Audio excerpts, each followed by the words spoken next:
back that's making you run. And I feel alright, and we'll feel alright, 'cause we'll work it out. Yeah, we'll work it out. I'll be doing this if you ever doubt, till the love runs out, till the love runs out. I'll be your ghost, your game, your stadium. I'll be your 50,000, clapping like one. I feel alright, and I feel alright, 'cause I worked it out. Yeah, I worked it out. I'll be doing this if you ever doubt, till the love runs out, till the love runs out. I've got my mind made up and I can't let go.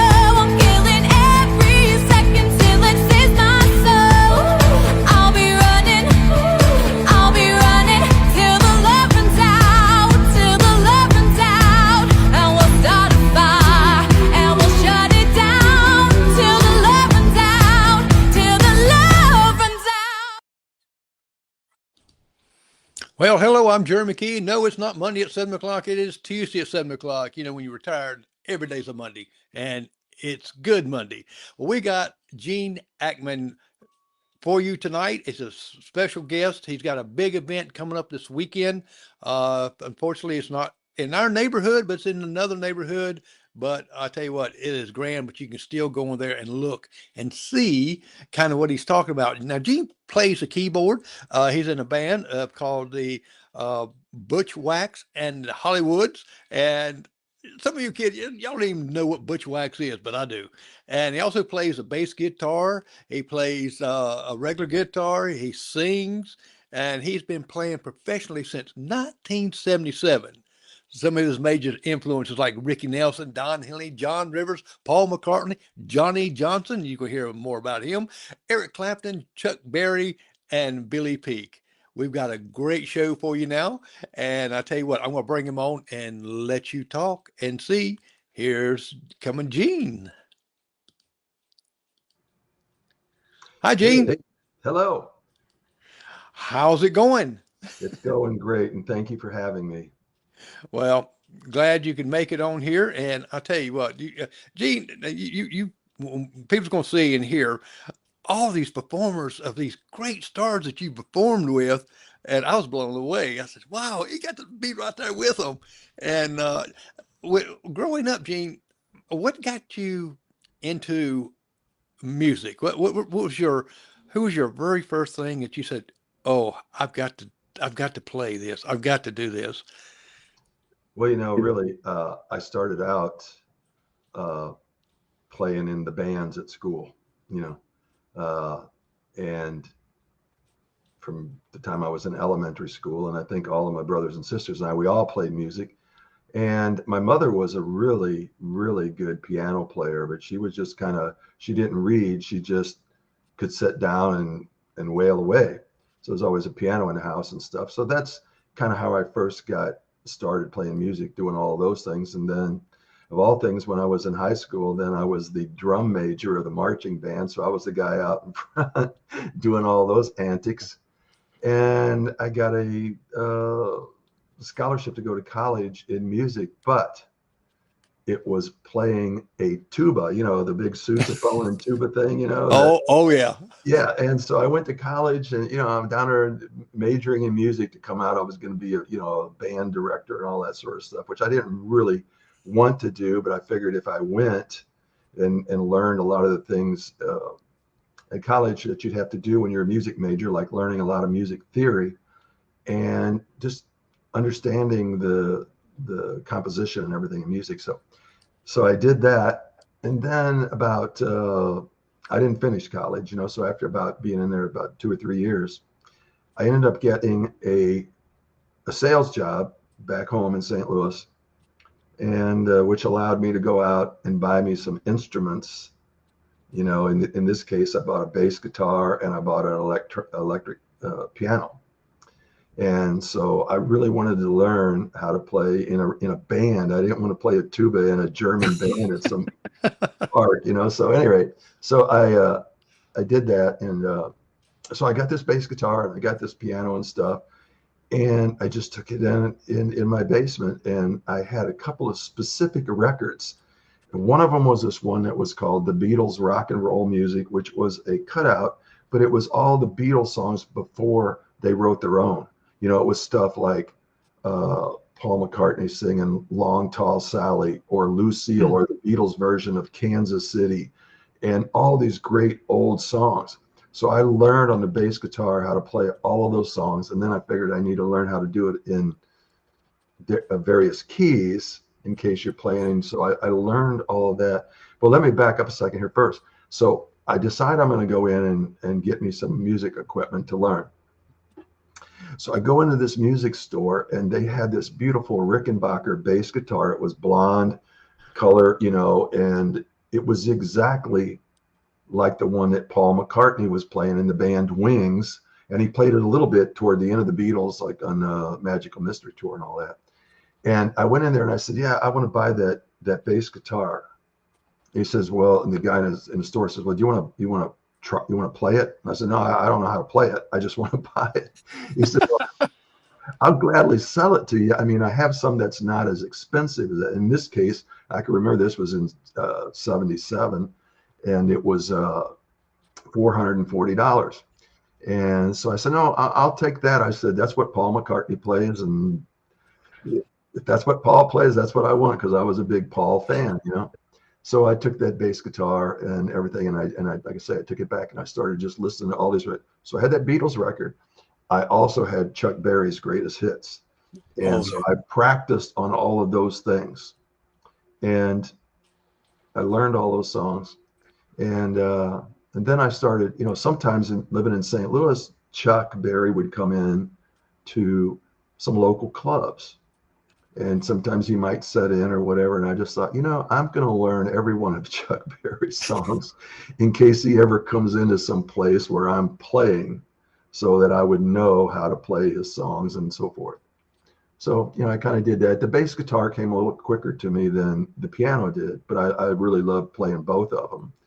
And so it wasn't very long after that, you know, I got together in a band, and that band was kind of a country rock band.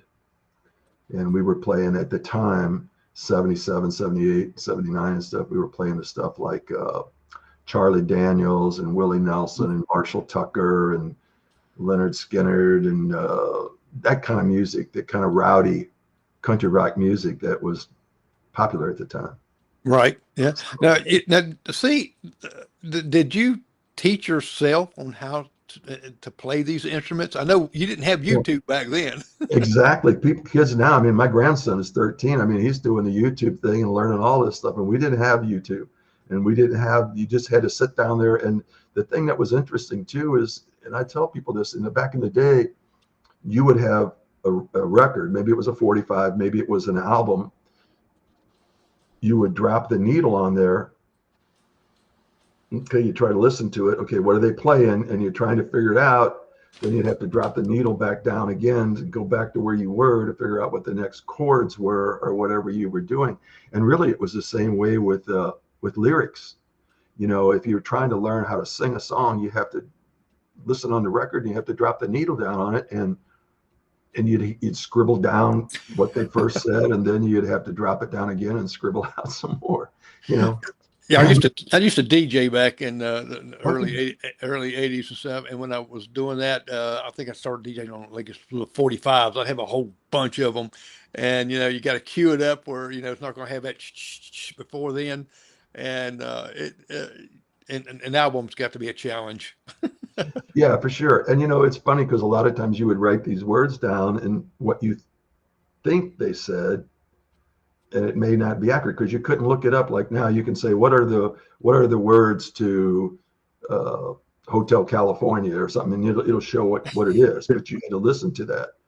Yeah, I know when I sang some of those songs like that, I added my own words because I forgot what the word was. Yeah, you always risk though the chance somebody say, hey, I'm a big Marshall Tucker fan. That's not what they're saying. But you know, here a quick story about that. I had learned the song Devil with the Blue Dress On by Mitch Ryder and the Detroit Wheels. And I was playing it and singing it and stuff. And then some years later, I met Mitch Ryder.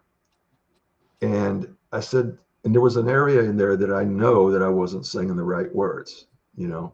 So I said, hey, what are you singing on that song, on that one verse there? What are you singing there? And he said, well, let me ask you this. He said, what are you singing? So I sung it to him, and he said, how the heck did you get that? I said, well, I don't know. So he told me what they were. So now when I do it, I always think about that. And I usually get the words right as long as I don't forget. But, you know. Well, so you can always fall back on saying, you know, I'm a writer. I express myself and just add these things to it. Yeah, exactly. So, but anyway, so, I mean, I guess going on through talking about, if that's where you're still wanting to be at, talking back about on the music thing. And so I started playing in that band, and we had a good little following. There was 4 people in the band, and we were playing a lot of shows around town, and we were doing parties for fraternities at colleges and things like that. And we even wrote a few of our own songs, and, you know, we took them to the studio and we recorded these, and they got on a couple of radio stations just on a specialty thing in St. Louis when they had a Monday night special for people that, it was a radio station that had a program called Seeds. And it was for people, homegrown talent, you know, and we'd get some stuff on there. And we heard ourselves on the radio, man. We just thought, wow, man. Well, that was pretty cool. Well, I mean, it was pretty cool. I mean, I was like 24 years old or something like that. And, you know, you're hearing this stuff. And so we did that, and we played, and we really did a lot of stuff for about 3 years. And then I joined another group that was playing a little different kind of stuff, still some of what we were doing, but we were also doing, you know, some stuff. We had a girl in that band, so we were also doing stuff like, you know, Fleetwood Mac and Linda Ronstadt and, you know, that kind of music, which I liked. And so we did that. Now actually putting a band together in 1986, which is the Butch Wax, yes. In the Hollywoods. And like a lot of people don't know what Butch Wax is, literally, because I couldn't wait to get that Butch Wax to put on that new haircut I had that stuck straight up, and all. But how did you come up with this name? This name? Well, you know, by the way, I'm over at my girlfriend's house right now, because if I was out at my house, I would show you a jar of Butch Wax that I still have, the actual jar of Butch Wax. And when I put this band together in 86, I guess, 86, 85, 86. And we were doing oldies music, and I really wanted to, and it was kind of a happening thing. What really happened, we were playing kind of top 40 or whatever was on the radio, and I always liked a lot of the oldies stuff, so I was doing all of that. And I think with all the stuff like American Graffiti and Happy Days and stuff that had happened, I think that prior to that, I think there was a real interest in the oldie stuff. So we had people, and people come in and they would say, hey, we love all your oldies. We will pay you X amount of money to do it if you just do an all oldies show. And in this case, it was like 4 or 5 times the money that we were getting. Wow. Which suited me fine, because I like to play the old stuff anyway. So we put that together. And so I wanted to have a name that would kind of represent what we played and kind of make it sound like you're an oldies band or a retro thing or whatever. So I said, well, I want to go with Butch Wax and something. And I said, I'll just kind of go as Butch Wax, and we'll have Butch Wax and whatever, the Cadillacs or whatever that sort of rhymes or something like that. And so one of the guys said, how about the Hollywoods? Because a Hollywood was a kind of haircut that, you combed it back like into a DA and all that sort of stuff. And I said, man, that sounds great. So we hit Butch Wax and the Hollywoods, and I just thought it was a really clever name, and nobody else would have it, so. Now you played in some bands like Ruckus, Windfall, and Route 66, yeah, and Billy Peake's band. I did. And for those people that may not know Billy Peake, Billy had been, he had been playing with Chuck Berry in St. Louis, and he was on Don Kirshner's rock concert one night.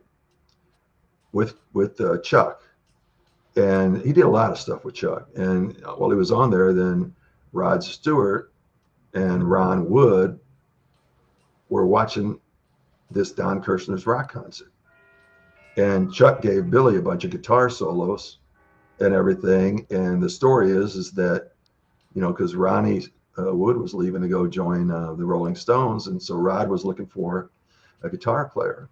So the story goes is that, you know, Ron Wood said, "Hey man, they're in their hotel room. They see this on TV. Man, you got to see this guy playing the guitar." So, at any rate, so then Rod Stewart calls up Billy. So Billy starts playing with Rod, and he played on, you know, I think 4 or 5 albums, and he was the one that played all the guitar parts on Hot Legs, you know, that was on that. Yes. Yeah. And so, so at any rate, so Billy was out playing, and sometimes when Billy would be off, say maybe he was off for a couple months from playing with Rod Stewart, he would be playing in St. Louis, maybe just with a little band that was at a bar or something. He would be sitting in, and they would do a little Chuck Berry set of music. So I'd always go out, try to see him wherever I could see him at, and so I gave him a business card and everything. Said, "Hey, you know, if you ever need a bass player, you know," I said, "I am available, and I know all of Chuck Berry's songs and stuff." Well, you know, some years went past and everything, but I mean, then I guess it was in '81. Then Chuck's management, they decided they were going to just go with a whole brand new band for Rod, because they were trying to kind of chase the little bit of the new wave thing and all that sort of thing. And then Billy came back to St. Louis, and I got a call from his piano player, said, "Hey, you want to come over and audition for Billy's band?" I was like, "Wow, that would be great." And I just started thinking about it. And I went in, and they had it set up. That was in a nightclub. And I remember going in there. I can remember that the carpeting and everything on the stage was red, kind of like a red shag and things and everything. And got up there on the stage, and I thought, "Wow, man, I'm going to be playing bass guitar with Billy Peek, who's played with Rod Stewart and Chuck Berry and all these people." And but I really wasn't nervous. I was excited because I really wanted to get the gig. And I just thought about all those times down in my basement when I first got my Rickenbacker, and I was listening to those Chuck Berry records. I said, "Man, it ain't gonna fail you now. You've learned all these songs." So anyway, we do this, and so I get the job, you know, and I was so elated about it because it was kind of like one of the primo jobs in St. Louis, getting to play with Billy Peek, you know. Oh yeah, that would be great. I think he left Rod Stewart, Rod's band back in 1981. Yeah. Mm-hmm. Started his. And he started out there, I think it was in 74 maybe. And at first they just called him up and had him come out and play on an album. And so he played on that album. And, you know, when he said when they got the call, he's like, "Okay, one of my buddies is calling me up, pulling my leg here, telling me that, you know, they're Rod Stewart and I'm going to come out here." And so, but we played, and it was great. And, you know, the thing is, sometimes, well, frequently, you know, Chuck Berry would stop into where we were playing, and so would Johnnie Johnson. Now, a lot of times Chuck would come in there, but he would not get up and play. He would just kind of come in and sit there, and he would drink a glass of orange juice and just hang out and listen to Billy, because Billy was his buddy, and it's kind of a Chuck Berry protege. Billy Peek was a Chuck Berry protege. And after playing with him all those years and stuff, and that's what Rod really liked, because Rod liked all that old rock and roll, and that's why he hired him.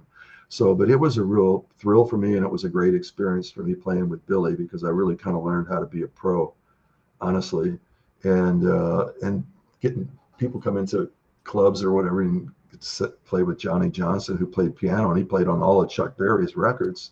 Well, I think he was about 20 years with Chuck Berry, somewhere like that. Yeah.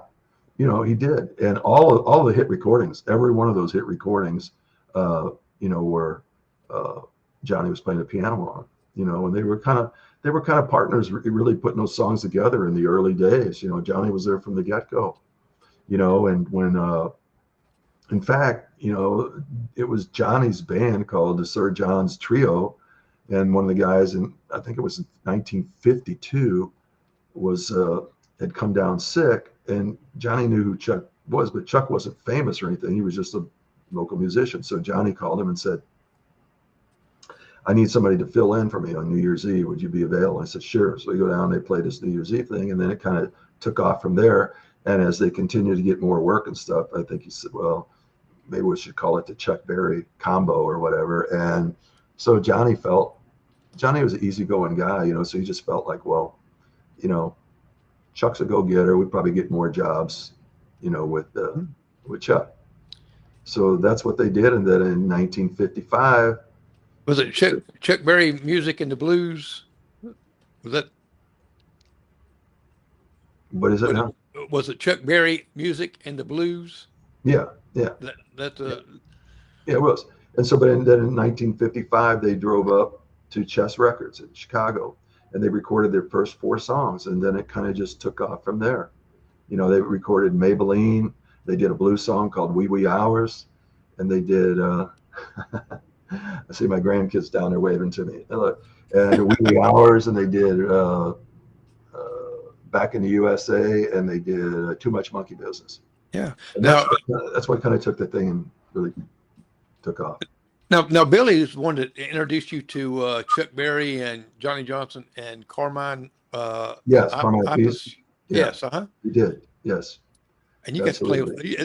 I just blew away. You got to play with all of them. That is so neat. Well, that's true, and I'll tell you, oh man, and Carmine's still out there playing. He played with he was a drummer in original Vanilla Fudge, and he played with Rod Stewart, and he played with Cactus, and he played with Ted Nugent and Ozzy Osbourne and all these people. I didn't play with him, but Carmine did, but I got to do some stuff with him.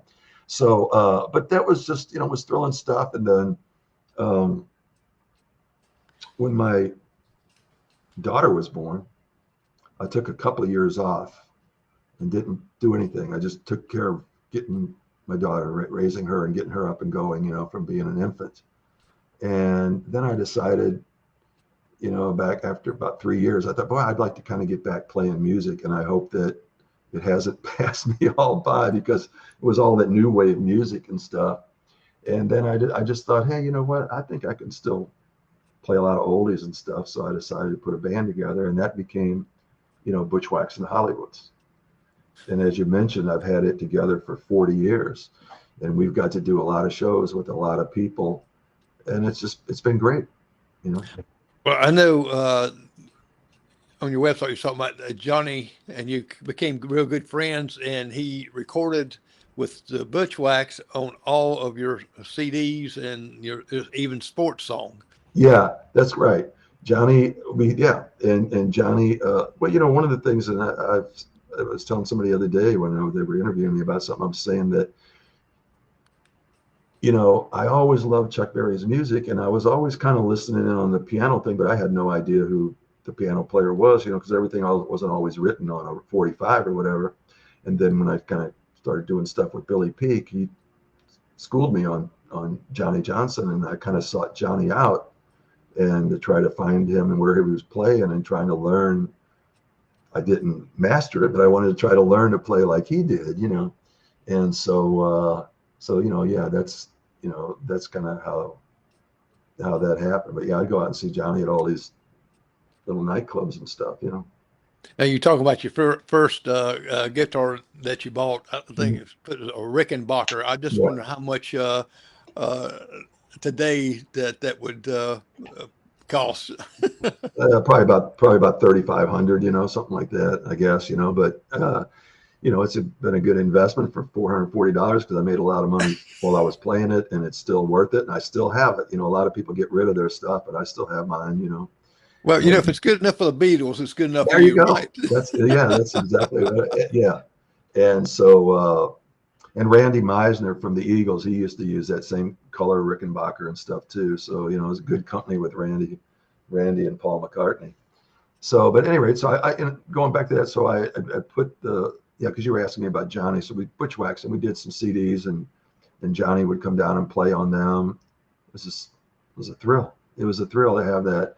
And, we did those, and most of the stuff we did were cover songs, but we did a few originals, but Johnny would play on it. And then you talk about the sports songs. I had written some songs in St. Louis, for the sports teams. Now, Johnnie Johnson was a huge St. Louis sports fan.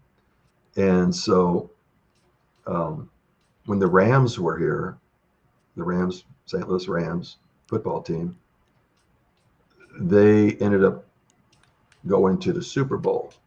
So as they had gone along through there, I wrote a song that became their mantra. And it was called Gotta Go to Work.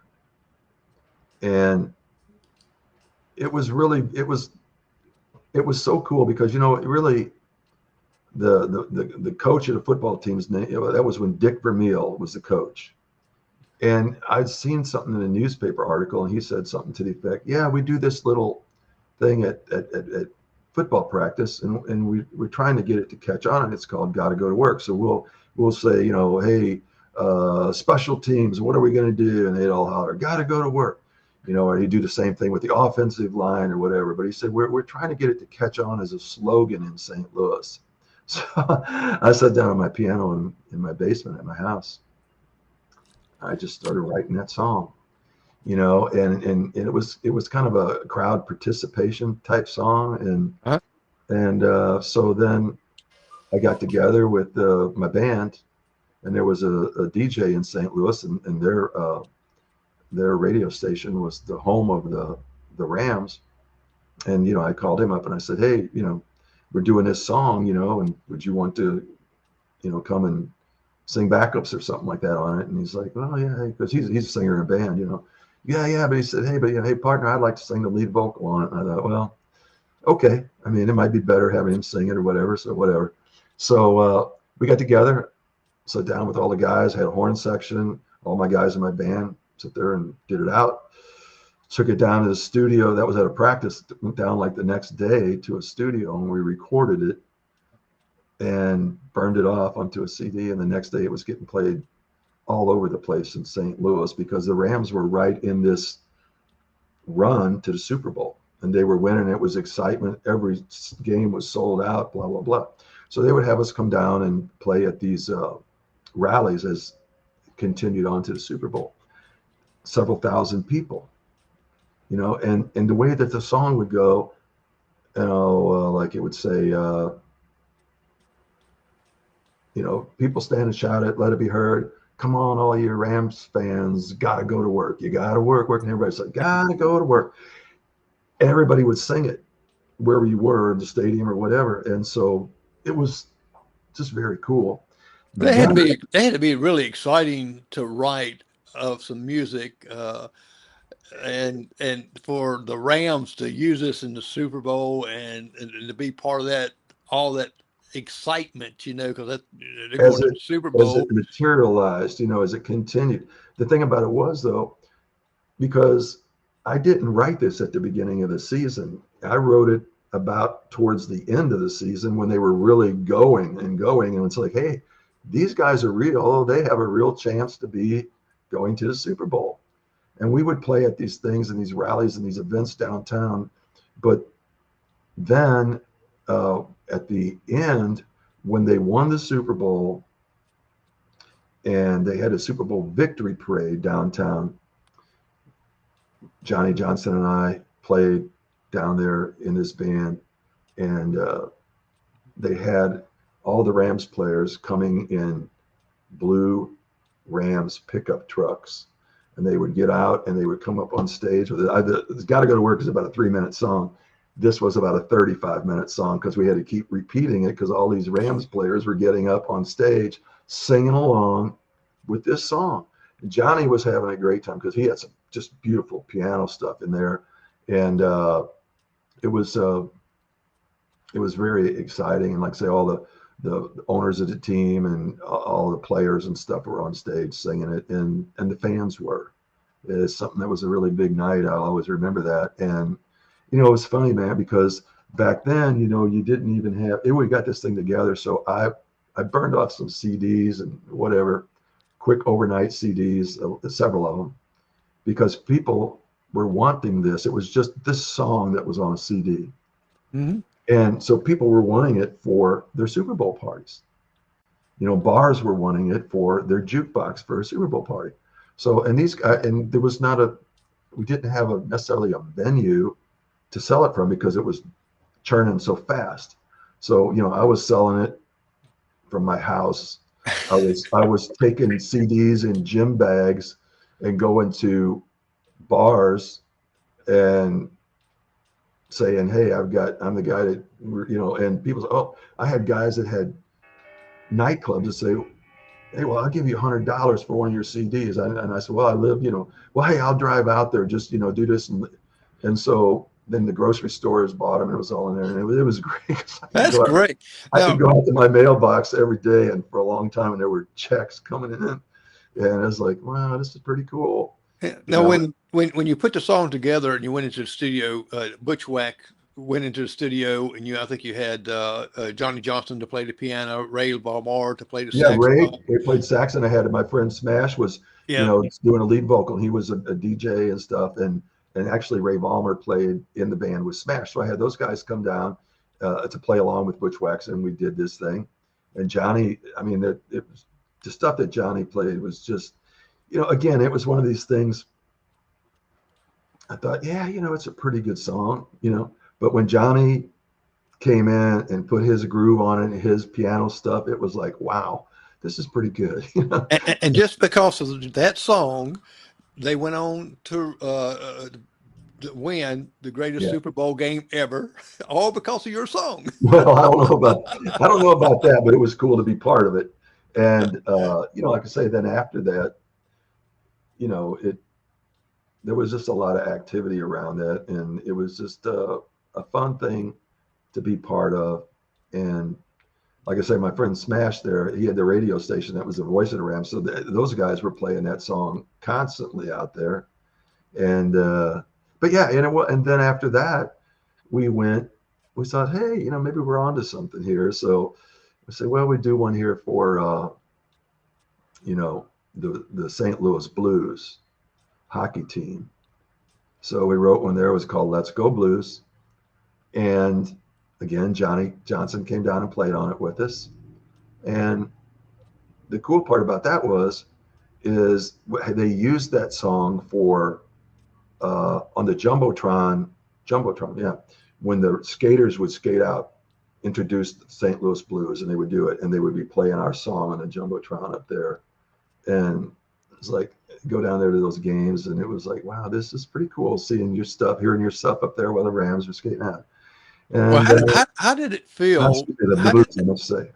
How did it feel at the Rams Super Bowl victory parade and celebration, having over 250,000 people singing it along with that song? It was amazing. I tell you, it was amazing. And I just was sort of pinching myself on it. And I thought, well, you know what I thought to myself? I thought, wow, this is really great, with all these people here, but it's kind of it's just local. I mean, as far as that crowd that night, I mean, a lot of people, and I thought, just think about people like the Eagles, everywhere they go, people know their songs and they sing along and everything. So I can get that, because what they were doing here, and so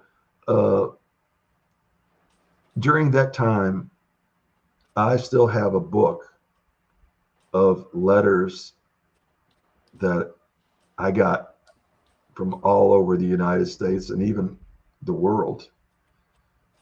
People would send this stuff to me and say, we love this song. My grandson and I will get up and dance when we hear this, or if the Rams are losing, we play this song. And my granddaughter and I, we live in California or wherever they are, and they say, we get up there and we start dancing to this. And it's a great memory that I'll always have, dancing to this song with my grandkids, watching a Rams football game and stuff. And I still saved all these letters that I have in a big binder, just. Well, you also wrote for the baseball Cardinals. I did, and that song